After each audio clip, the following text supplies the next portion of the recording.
Hey, great! Look, it's Metroid! Crocma, that ain't no Metroid. That's Samus.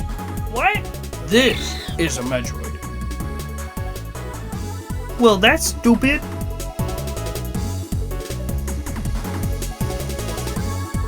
A creature synonymous to the franchise as Samus herself, the Metroids play a big role within the series by being one of the tools used by the space pirates with the help of Mother Brain to attempt to dominate the galaxy, as they could absorb the life force out of any being that stood in their way.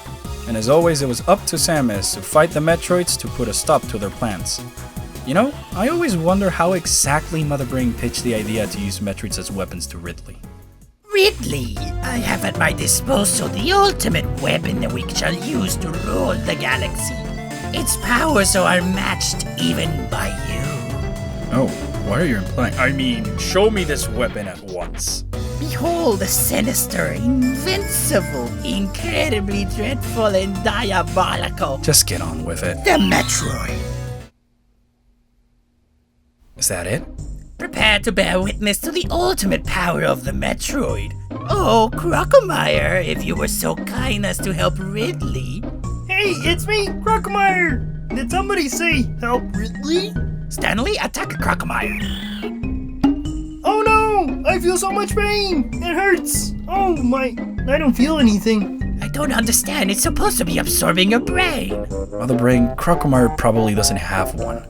I actually do! But it's in my butt. Your what? The Metroids weren't originally designed to be used as bioweapons, but in reality the ancient Choso were the ones responsible in creating them, with the purpose to become the apex predator of a much more dangerous species on planet SR-388, known as the X-Parasites. To ensure that the newly engineered species were kept on track, the Choso designed a biological supercomputer capable of controlling the Metroids through the use of telepathy, known as Mother Brain. But obviously things changed after her untimely betrayal. There's a lot more to go with Mother Brain, but that's something I could dedicate an entire video to. For now, I want to focus on the Metroids themselves. Being the series mascots, the Metroids have obviously cemented themselves as being a crucial part of the series since they play a big role in many of Samus's missions, as well as appearing in virtually every game of the franchise except for Metroid Prime Hunters.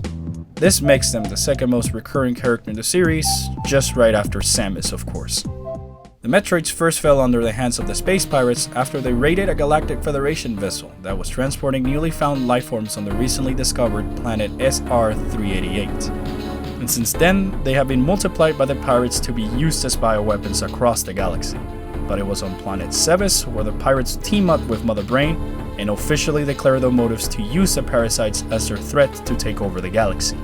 Being familiar with the planet's environment after living with the Chosos themselves, Samus is hired by the Federation to go back to planet Samus and put a stop to the pirates' plans before things got out of proportion, and thus starting her so-called Zero mission. After witnessing the power of the parasitic creatures and how easy they could multiply, the Federation decides to destroy every single one of them to avoid another crisis like the one that occurred on Samus. And so Samus is tasked with going to planet SR-388 and exterminating the species during the events of Metroid 2. I wonder if that was a good idea. Oh wait! After destroying the Queen, Samus spares the life of one last baby Metroid that confuses her for its mother, which is then kidnapped by Ridley at the beginning of Super Metroid and later sacrifices itself to save Samus during the final battle, thus making the species officially extinct. Well, until later when it turns out that the Federation got a case of the monkey see, monkey do, and attempted to clone the parasites themselves aboard the bottle ship on Metroid Other M, and as well later on the BSL station on Metroid Fusion. Oh, and there's also that one time they ask you to retrieve the Metroid eggs from an abandoned base in Federation Force, so why go through the trouble of making the species extinct if you're just gonna clone it afterwards? You must have had a reason. The main thing that makes the Metroid such a powerful threat is not only their ability to absorb life force out of the prey, but it's also that they can easily multiply by being exposed to beta rays and are almost impossible to destroy. In the original games, you need to freeze a Metroid to make its squishy surface solid, and only then you can shatter it with a missile. But on top of that, it's later revealed that the species have the ability to evolve into much stronger forms as we see during Metroid 2.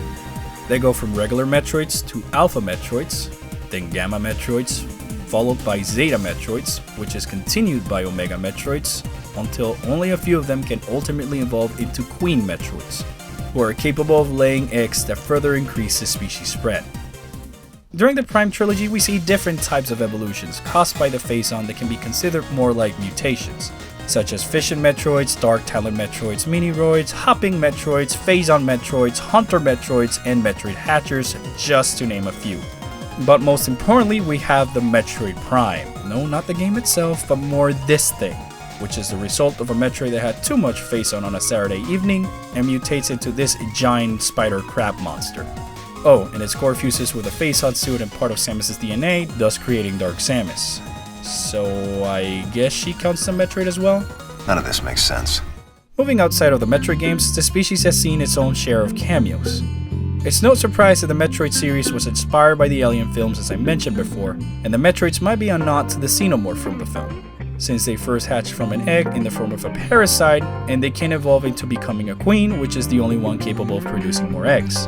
The parasites also appear in a fair share of other Nintendo games, such as Kirby's Dream Land 3, Wario Land 2, the Super Smash Bros. Series, Nintendo Land's Metroid Blast, and even some Animal Crossing games. But the most interesting cameo, however, comes from Kid Icarus, which has the Metroid supposedly come from another planet under the name of Cameos.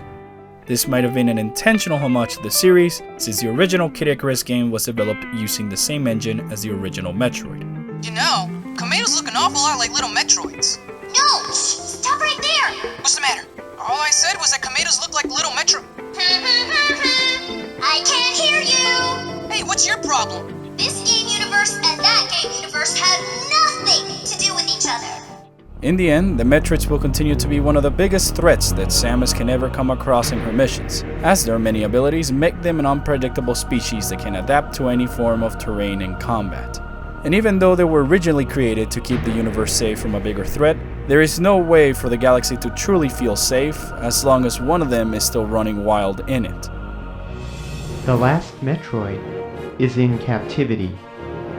The galaxy is at peace.